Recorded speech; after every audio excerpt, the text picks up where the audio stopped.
Está no ar o nosso programa Espaço Cidadão, chegando em todo lugar onde tiver internet, pelo nosso canal no YouTube, Robson Carvalho. Pode nos achar também pelo Robson Cidadão e faz a sua inscrição. E ainda chegando aos estados do Rio Grande do Norte, Alagoas e Maranhão, através da Band. No programa de hoje, vamos conversar com o professor e epidemiologista Ion Andrade. Vamos falar com ele a respeito de um tema que ainda está atingindo ao mundo inteiro, que é o Covid-19. Especificamente, vamos falar no programa de hoje com o professor Ion Andrade, epidemiologista e professor da UFRN, sobre o balanço que a gente pode fazer dos problemas gerados pela Covid-19 até agora no mundo inteiro e ainda as perspectivas de futuro. Será que Covid-19 já está indo embora? Há risco real de uma nova onda?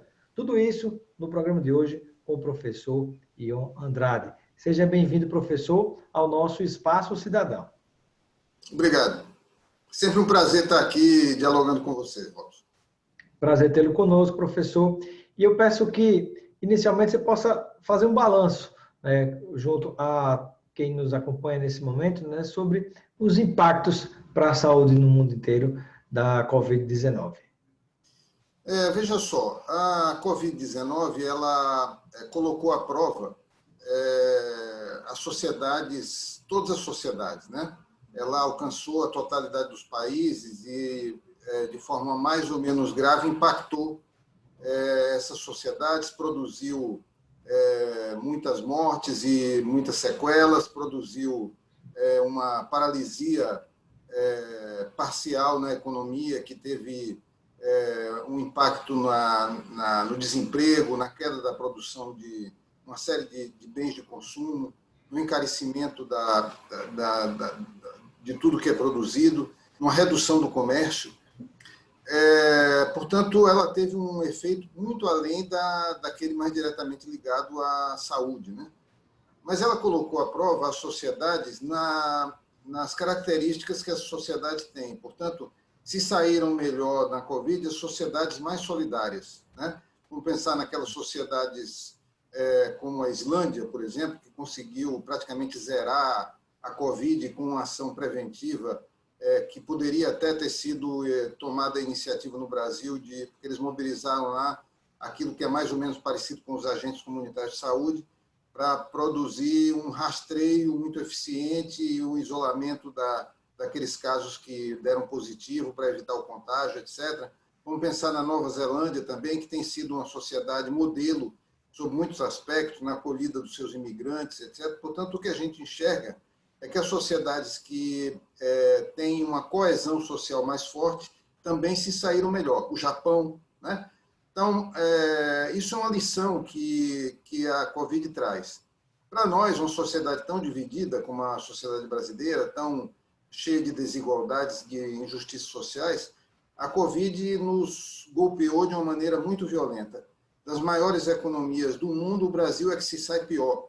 Nós temos 3% da população, mas comparecemos na mortalidade com 14% dos casos, quase 15% dos casos, né? O Brasil, muitas vezes as pessoas dizem, sim, mas nos Estados Unidos há mais óbitos. Sim, mas a sociedade americana tem quase 2 vezes mais a população da sociedade do que a sociedade brasileira. Então dizem, a Índia tem o maior número de casos, está tendo 100 mil casos por dia, mas a Índia tem 7 vezes a população do Brasil. Portanto, dentre as grandes economias, o Brasil é que se sai pior. Do ponto de vista da mortalidade por 100 mil habitantes, o Brasil é incrivelmente ultrapassado apenas por 4 países, que são o Peru, o Equador, a Bolívia e a Bélgica. Vale dizer que a Bélgica é um corredor de encontro na Europa, por conta da capital da Europa que se situa lá, e da Comunidade Europeia. Portanto, é uma sociedade atípica, porque é um país pequeno com essa grande presença de fluxos de toda parte, e o Brasil, portanto, é o 5º país do mundo em termos de mortalidade por 100 mil habitantes. Eu acho que isso é também um resultado nefasto do negacionismo oficial que nós tivemos durante a pandemia. Pois é, o comportamento lamentável que partiu do próprio presidente da República, né? Assim como Sim, as queimadas Exato. que aconteceram na Amazônia e vem acontecendo na Amazônia, no Pantanal, como o derramamento de óleo nas praias do Nordeste, sempre chega depois ainda negando a realidade dos fatos. Infelizmente, é o Verdade. comportamento do presidente da República. Isso golpeou a capacidade de resposta, e olha que o Brasil poderia ter saído muito bem pela implantação muito capilarizada da atenção primária à saúde, da estratégia de saúde da família. Se não fosse o SUS, no caso do Brasil, a tragédia seria muito maior, né? Muito pior, muito pior. Muito pior. Mas já Professor foi Ian, gravíssimo em e funções. feito esse balanço, esse panorama geral da situação, do impacto da Covid-19 no mundo inteiro, eu gostaria que, como médico epidemiologista, professor da UFRN, que o senhor pudesse mais ou menos compartilhar conosco uma perspectiva. É uma perspectiva mais otimista? É mais pessimista? O que é que o senhor poderia dizer como técnico, como cientista, como pesquisador da área? Eu faço a pergunta porque alguns dizem a Covid já está indo embora. Outros dizem ela estacionou. Outros dizem ela está voltando e ainda há quem diga que virá uma nova onda e ainda mais forte. O que é que a gente pode ter de fato, como um conhecimento científico, né? Diante de tantas mentiras, de tantas fake news que são propagadas. Verdade, isso é importante a gente ter um pouco uma noção disso. Antes, apenas uma pequena correção, meu vínculo com a UFRN é como pesquisador do Laboratório de Inovação Tecnológica e Saúde, o LAIS. Portanto, eu sou um Olá isso. pesquisador ligado à UFRN, mas não sou professor. Meu vínculo é com a Secretaria Estadual de Saúde. Estou dizendo apenas a título de uma precisão, né? Mas não tem problema. Foi boa essa correção, professor, porque tem a turma que anda falsificando o currículo, né? É verdade. Então, Bem é lembrado. justa correção. Bem lembrado. Robson, e parece que isso não respeita nem os juízes mais, né? Pois é. Olha só, o que a gente constata, quando a gente vai ver os números mundiais da Covid, tem alguns sites bem interessantes que o ouvinte pode pesquisar. É o caso, por exemplo, do Worldometer, que é o World como o mundo e metro, né, meter, Worldometer. Quem quiser pesquisar, esse site traz informações atualizadas da Covid no mundo inteiro, muito bem feitas. Quando a gente analisa esses dados, o que a gente vê é o seguinte: a curva de casos de Covid no mundo inteiro, ela é uma curva estável, não tem declínio de Covid no mundo. O que está acontecendo atualmente é um aumento do número de casos nos países do hemisfério norte. Portanto, a Europa está vivendo um repique, tem alguns países que estão tendo, como é o caso da Espanha, mais casos até do que no momento do topo da epidemia no semestre passado. Os Estados Unidos voltaram a ter casos, tem muitos casos aparecendo na Rússia, de maneira que no hemisfério norte, e isso pode estar relacionado com a aproximação do inverno, porque o inverno lá deles começa em dezembro, que é quando começa o nosso verão aqui. Isso pode estar relacionado com dias cada vez menos frios, na medida em que o inverno vai se aproximando, e eles tiveram uma baixa expressiva de número de casos de Covid durante o verão. Então, há um aumento de número de casos na Europa. E nos países do hemisfério sul, o que inclui o Brasil, à exceção de alguns poucos países que a gente pode identificar lá no mapa, há uma redução de casos. Então, isso aponta, são duas coisas bem interessantes, o fato de que aumenta no hemisfério norte e diminui no hemisfério sul, mas a totalidade de casos permanece estável. São três informações que apontam para uma forte possibilidade de uma sazonalidade na ocorrência da Covid. Portanto, essa distribuição, hoje é uma doença que está distribuída mundialmente, portanto, a estabilidade de casos em nível mundial e a redução de casos no hemisfério sul, coincidindo com a aproximação do verão, e o aumento de casos no hemisfério norte, coincidindo com a aproximação do inverno, traduzem a ideia de que a epidemia continua muito bem. Ela continua caminhando de maneira muito, muito forte. É um grande problema esse, porque essa questão da sazonalidade é uma má notícia, é uma péssima notícia. Eu vou explicar por que é uma má notícia. Porque O declínio, como é o caso do que a gente está vendo aqui, ele se deve a diversos fatores, dentre os quais o fato de que hoje todo mundo usa máscara, as pessoas respeitam mais a distância umas das outras, quando se vai num comércio há um distanciamento de regra, etc.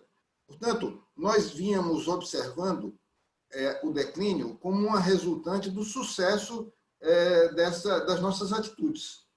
Quando a gente começa a perceber que a questão climática talvez fale mais alto, isso significa que, embora o nosso esforço, certamente ele tem papel, mas parece que o componente sazonal fala mais alto. O Então, clima, né, professor? isso é O uma clima, péssima né? notícia. Isso é uma péssima notícia. Então, a perspectiva em termos de Covid hoje é de estabilidade. E a questão da segunda onda, o que a gente constata é que ela já começou a acontecer na Europa. Talvez a gente tenha uma situação mais favorável, porque quando nós estivermos de novo nos aproximando do nosso inverno, o que vai estar acontecendo aí por volta de março, abril do ano que vem, que foi quando nós começamos a ter o aumento do número de casos. Você se lembra bem, acho que talvez seja dessa época que nós tivemos Isso, aquela nossa primeira entrevista. E, exatamente. portanto, quando nós chegarmos em março, abril do ano que vem, provavelmente as vacinas já vão estar disponíveis, provavelmente no Brasil muita gente já vai ter sido vacinada. Então, é possível que a segunda onda não aconteça no Brasil da maneira sazonal, como talvez ela esteja se desenhando aí, porque talvez a gente tenha alguma tecnologia de... Ou se acontecer, professor, talvez aconteça, diante do que o senhor está falando, talvez aconteça com um impacto menor, Sim, sim, exato. considerando a existência de uma possível vacina. Isso, perfeitamente, é isso mesmo. Muito bem. Fico com a vontade de lhe chamar de professor, mas não deixa de ser professor, né? Isso aqui é uma aula, né? Todo pesquisador que compartilha conhecimento é um professor. Mas Tá certo. aí, e como epidemiologista, né? Eu gostaria de lhe perguntar sobre o efeito real dessa história de distribuição de ivermectina, de remédio de verme, para controlar a pandemia. Tem gente por aí, prefeitos, né, candidatos à reeleição, inclusive, com a conversa de que distribuiu a ivermectina para a população e, por causa disso, está indo embora, está se acabando a Covid-19, como também ainda tem o pessoal, mesmo diante de tantos fatos e pesquisas científicas que mostram, com conversa de cloroquina. Verdade. Olha só, Robson, antes, eu diria assim, teria sido uma excelente notícia que a ivermectina funcionasse, porque a terapêutica não tem ideologia. Portanto, se nós tivéssemos tido um excelente resultado com a ivermectina, isso teria sido benéfico para o enfrentamento da Covid no mundo inteiro, etc. Mas contra fato não há argumento, né? Nem Contra fatos não há ideologia, nem argumento. vontade política. É isso mesmo. Então, veja só, o que acontece em relação a Natal, especificamente, que foi a cidade que mais se comprometeu com essa terapêutica. O que a gente constata em Natal? Em Natal, nós temos a pior, na comparação com o Rio Grande do Norte e com as outras grandes cidades do Rio Grande do Norte, nós temos a pior letalidade. O que é a letalidade? Pior taxa de morte, né? É o número de óbitos por doentes. Portanto, nós temos em Natal um número, segundo os boletins epidemiológicos da Secretaria Estadual de Saúde, um número que gira em torno de 4,1% a 4,2%. Portanto, o que significa isso? Que a cada 100 doentes em Natal, 4,1 a 4,2 vêm a falecer. Tá certo? É um percentual. No restante do Rio Grande do Norte, esse índice gira em torno de 3,1 a 3,2.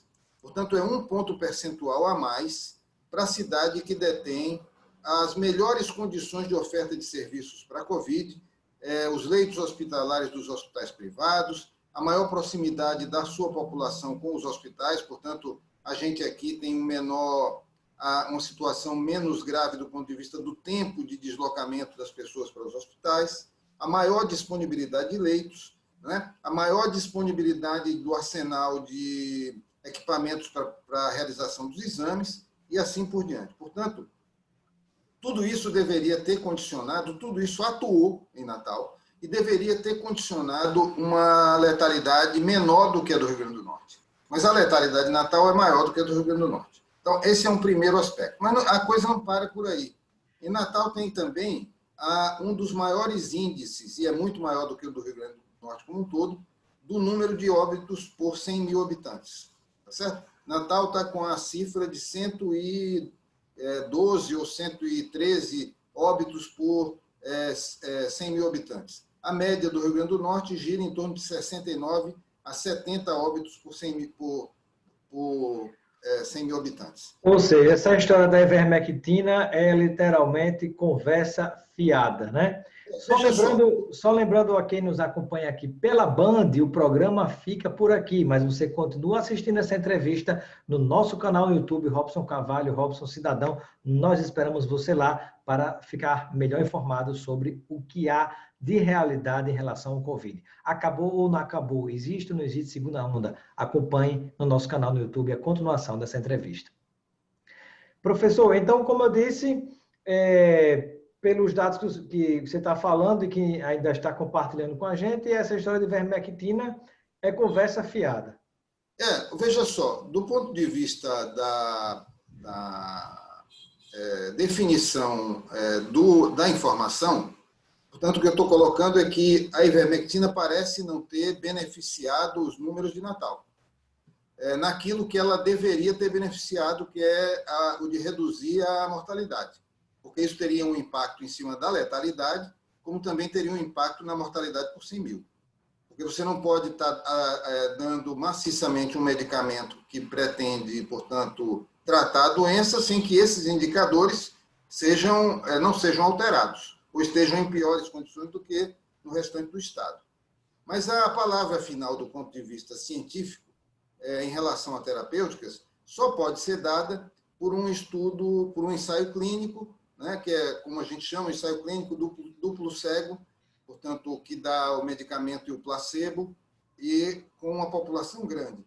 Eu diria que, em Natal, essas condições estavam dadas, porque houve muitos casos e houve muitos tratamentos com esses medicamentos. Mas nenhum estudo clínico, nenhum ensaio clínico controlado foi feito para nos dar uma resposta definitiva em relação à Covid. Portanto, a gente só tem dados epidemiológicos, mas eles não contribuem para a convicção, para afirmar a convicção de que a ivermectina seja um medicamento efetivo no tratamento da Covid. É o que os números dizem, não é minha opinião, e eu gostaria muito que nós pudéssemos estar diante de números diferentes desses que nós constatamos.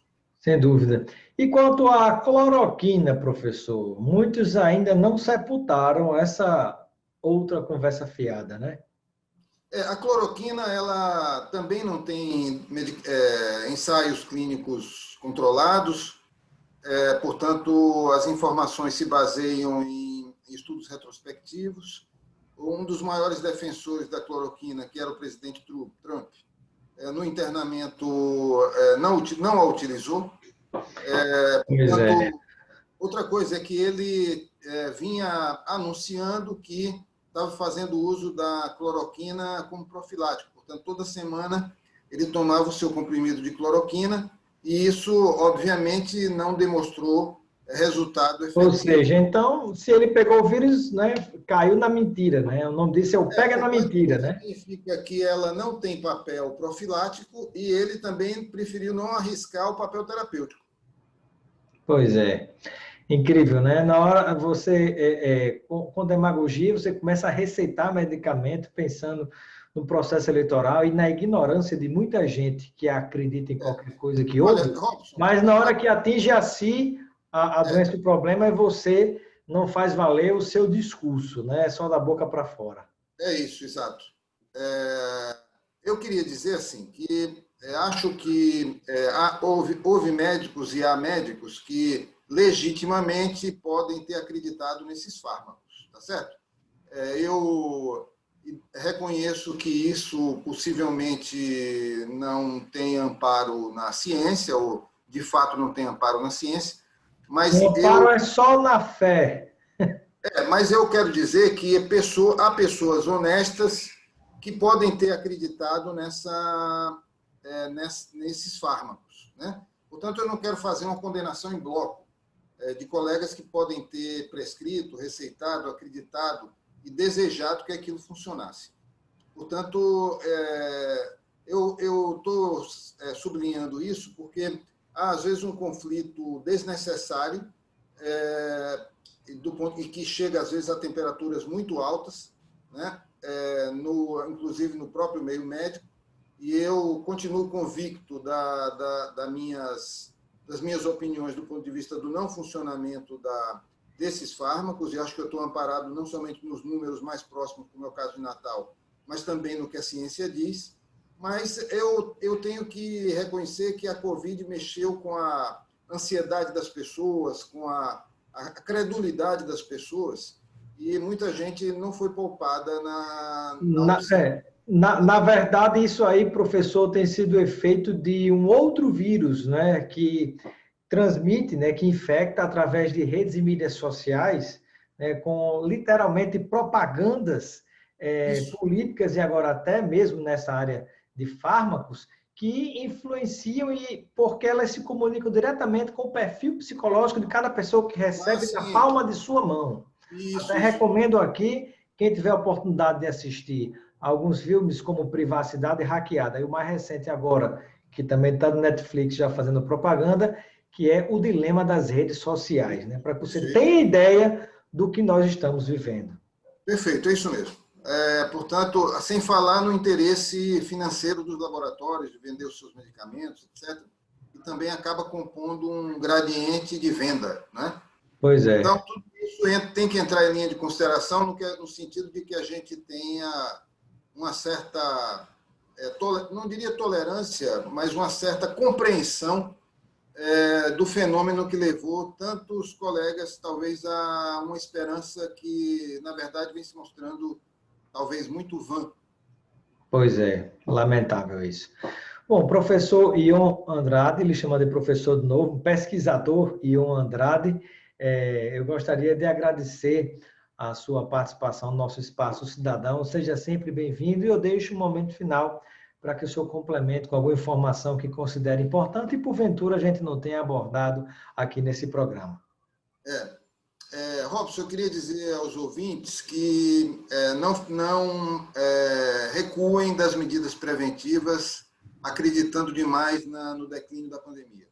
É verdade que no hemisfério sul ela está em declínio, isso provavelmente representa apenas um fenômeno sazonal. Por causa do clima, né?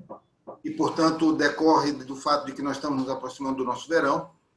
Mas se nós mudarmos variáveis importantes como essa dos autocuidados, é possível que a gente venha a ter repiques importantes da pandemia entre as pessoas que tiverem fraquejado nos cuidados. Portanto, queria finalizar aqui a minha participação dizendo às pessoas que continuem usando máscaras, tendo distanciamento social e se protegendo da Covid, porque ela pode ter efeitos muito danosos.